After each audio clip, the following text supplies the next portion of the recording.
Welcome to my YouTube channel the classroom by Gurpreet Kaur. आज जो हम सब्जेक्ट डिस्कस करेंगे बीएड सेकेंड ईयर का वो है असेसमेंट फॉर लर्निंग E401। इसका जो इम्पॉर्टेंट टॉपिक है measuring variables and their types. Concept of measurement. Measurement क्या है, इसका कंसेप्ट क्या है। मेनली बहुत सारे टर्म्स हैं, बहुत सारी प्रोसेसेस हैं जिससे कि टीचर जो है स्टूडेंट के परफॉर्मेंस को जज कर सकती है। मेज़रमेंट के लिए हम असेसमेंट भी वर्ड यूज़ कर सकते हैं, इवैल्यूएशन वर्ड भी यूज़ कर सकते हैं। और जो मेज़रमेंट और असेसमेंट है और इवैल्यूएशन है, ये सारे डिफरेंट है टर्म्स, एक इक्विवेलेंट नहीं है। सबसे पहले हम जानते हैं measurement. Measurement refers to the process by which the attributes or dimensions of some physical object are determined. यानी कोई फिजिकल ऑब्जेक्ट है, यानी टेंजिबल ऑब्जेक्ट है, उसको जो हम एसेस करते हैं तो हम measurement word is used. Measuring such things as attitudes और प्रेफरेंसेस ऑल्सो अप्लाइज। यानी अब एटीट्यूड और प्रेफरेंसेस भी इसमें अप्लाई होती है, यानी इंटरेस्ट बच्चे का और इसके attitude. However when people measure they generally use some standard instrument to determine how big, heavy, volume, hot, cold, fast और स्ट्रेट समथिंग एक्चुअली इज। यानी ये सारे एट्रीब्यूट्स हम मेज़र कर सकते हैं। On the other hand assessment focuses on learning, teaching and outcomes. यानी learning, teaching process और उसके जो आउटकम है उनको भी हम एसेस कर सकते हैं, मेज़र कर सकते हैं। It provides information for improving learning and teaching. यानी कि रेक्टिफिकेशन जो होता है, अगर कोई टीचिंग लर्निंग प्रोसेस अगर कोई करते हैं तो जो भी चीज़ें बच्चे में बदलाव आ रहे हैं कि नहीं आ रहे हैं, अगर कोई उसके अंदर इनकैपेबिलिटी है किसी चीज़ को लेके, तो हम उसको मेज़र कर सकते हैं और उसको रेक्टिफाई भी कर सकते हैं। यानी असेसमेंट फॉर लर्निंग। इसके अंदर आपके समेटिव असेसमेंट्स नहीं आएंगे, इसके अंदर आपके फॉर्मेटिव असेसमेंट्स आएंगे। Assessment is an interactive process between students and faculty that informs difficulty how will the students are learning and what they are teaching. यानी कि टीचर कैसे पढ़ा रही है, क्या पढ़ा रही है और स्टूडेंट्स कितना ग्रैस्प कर रहे हैं उस चीज़ को, ये इसमें आती है। Meaning and definitions of measurement. Generally to measure and show the weight, length, volume of an object in definite units is called measurement. यानी जो वेट है हम किलोग्राम्स में एसेस करते हैं, लेंथ जो है मीटर्स में करते हैं और वॉल्यूम जो है हम सेंटीमीटर क्यूब में करते हैं। ये जो सारे इनके यूनिट्स होते हैं, जो ये सारी चीज़ें होती हैं, हम इनको एसेस कर सकते हैं। For example to show the weight of a person in kilograms, length of cloth in metres, volume of milk in litres. But the field of measurement is very wide. हमें सिर्फ यही नहीं करना है, हमें इससे स्टूडेंट की कैपेबिलिटी को भी कैसे मेज़र करते हैं। It includes to define any characteristic of any object or person or activity in words, symbols or units. According to M.S. Stevens, measurement is the process of assigning numbers to objects according to certain agreed rules. यानी कि हम numbers assign करते हैं किसी भी object को। According to Tyler, measurement is the assignment of numerals according to rules. यानी कि numbers हम assign करते according to rules. According to Campbell, measurement is the assigning of numerals to objects or events according to rules. According to G.C. Helmstedel, measurement has been defined as the process of obtaining a numerical description of the events to which a person or things possess some characteristics.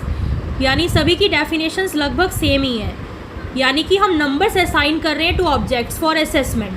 According to J.C. Nunelli, measurement consists of rules for assigning numbers to object to represent quantities of attributes. अब आता है factors of measurement. इसके factors क्या हैं? measurement जो है की process है किसी भी कैरेक्टरिस्टिक को जानने का किसी ऑब्जेक्ट की।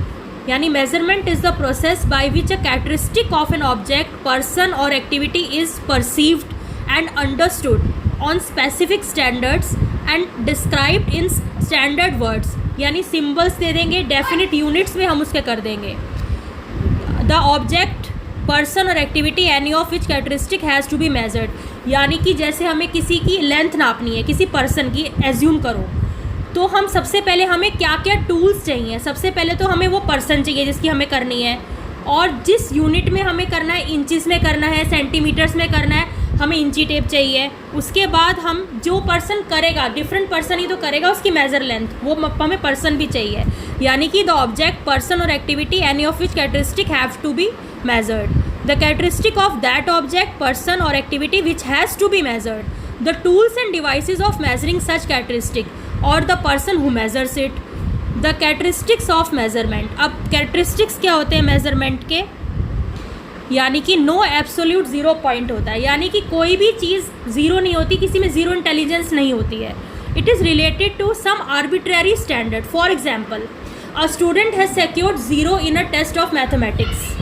It does not mean that he has zero knowledge in mathematics, because he may secure 30 in another test which is easier than the first one. As the 0 point is not fixed, so teacher cannot say that a student with the score of 60 has doubled the knowledge of a student with the score of 30.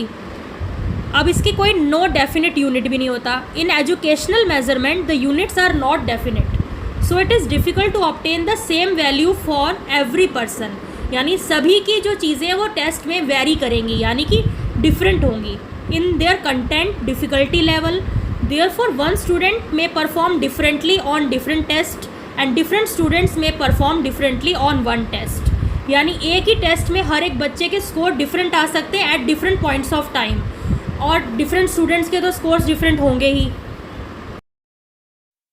Sense of infinity. It means teacher cannot measure the whole of an attribute of a student. यानी पूरे तरीके से हम किसी भी student के attributes को assess नहीं कर सकते.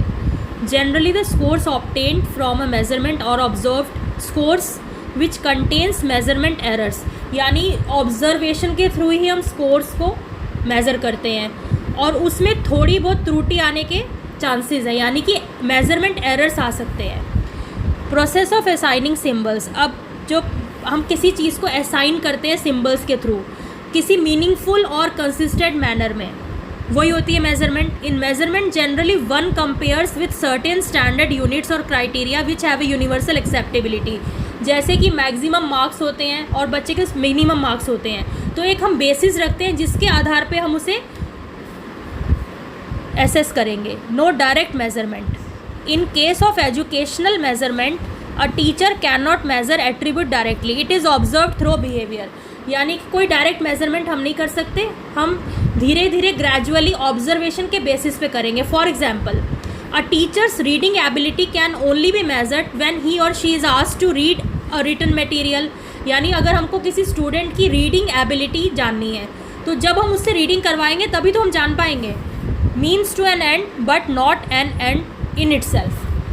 The objective of educational measurement is not just to measure a particular attribute, rather it is done to evaluate to what extent different objectives have been achieved.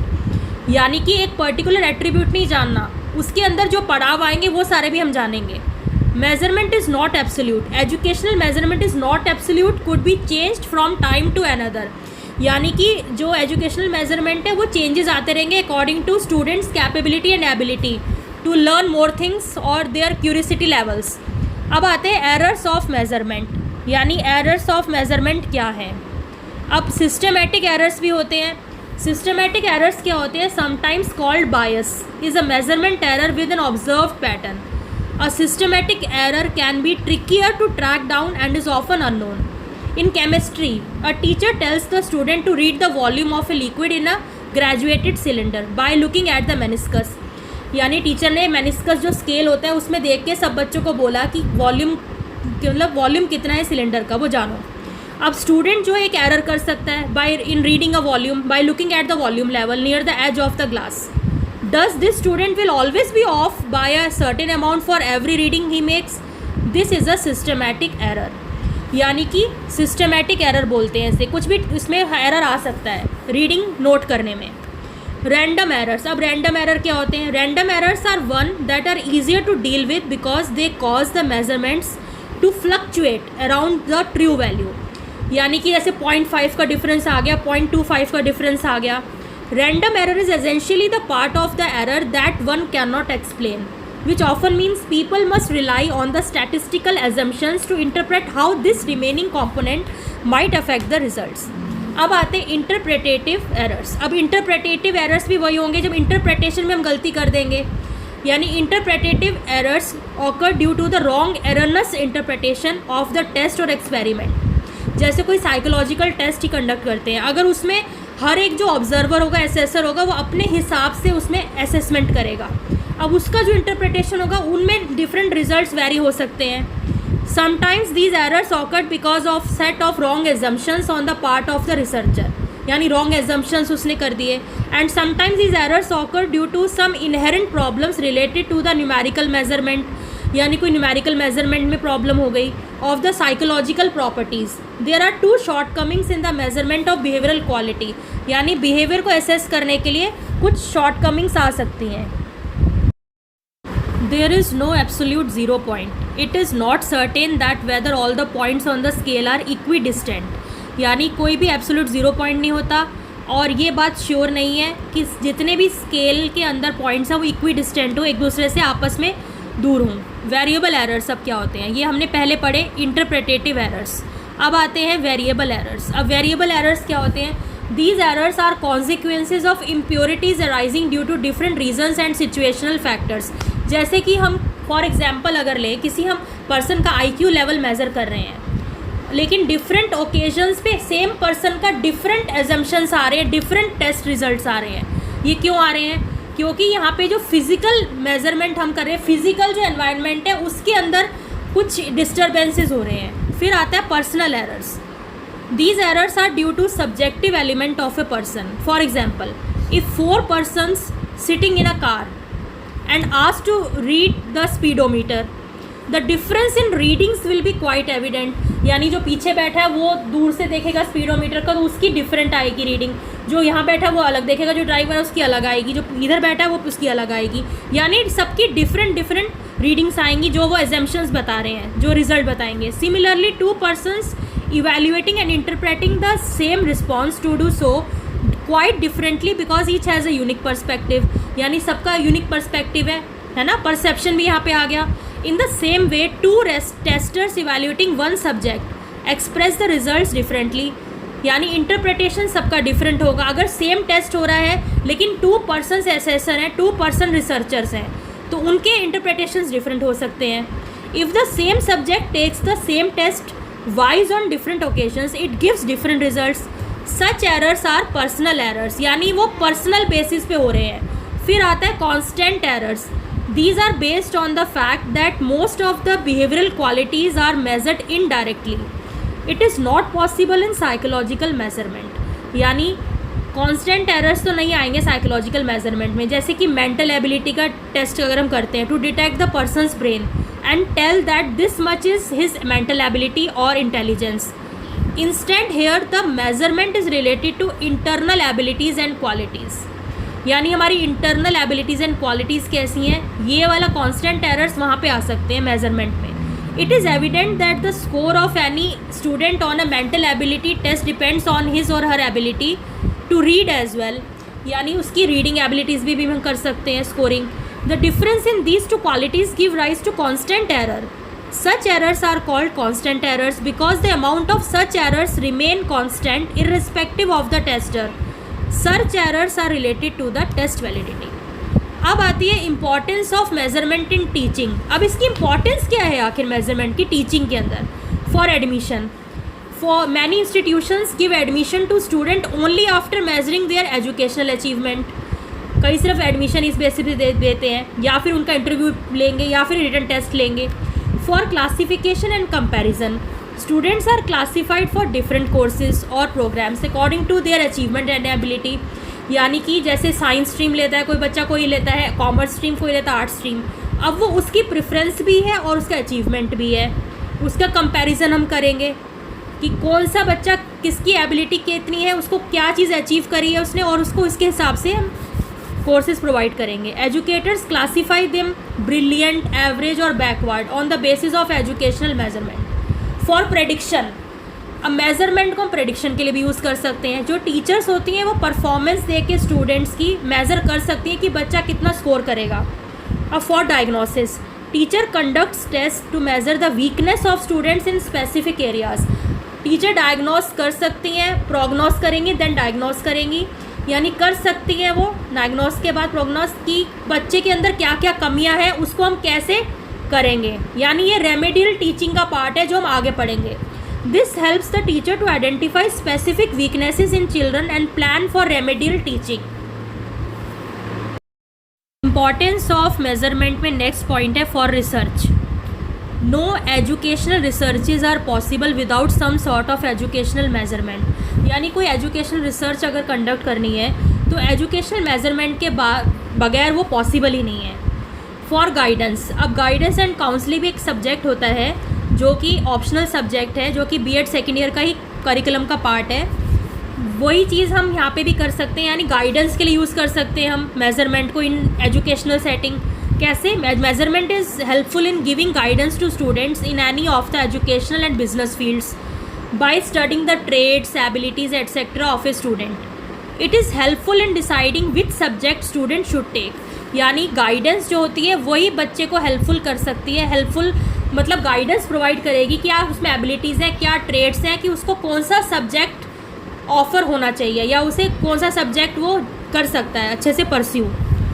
अब नेक्स्ट वीडियो में हम पढ़ेंगे measuring variables and their types. यानी हम पढ़ेंगे qualitative variables, quantitative variables.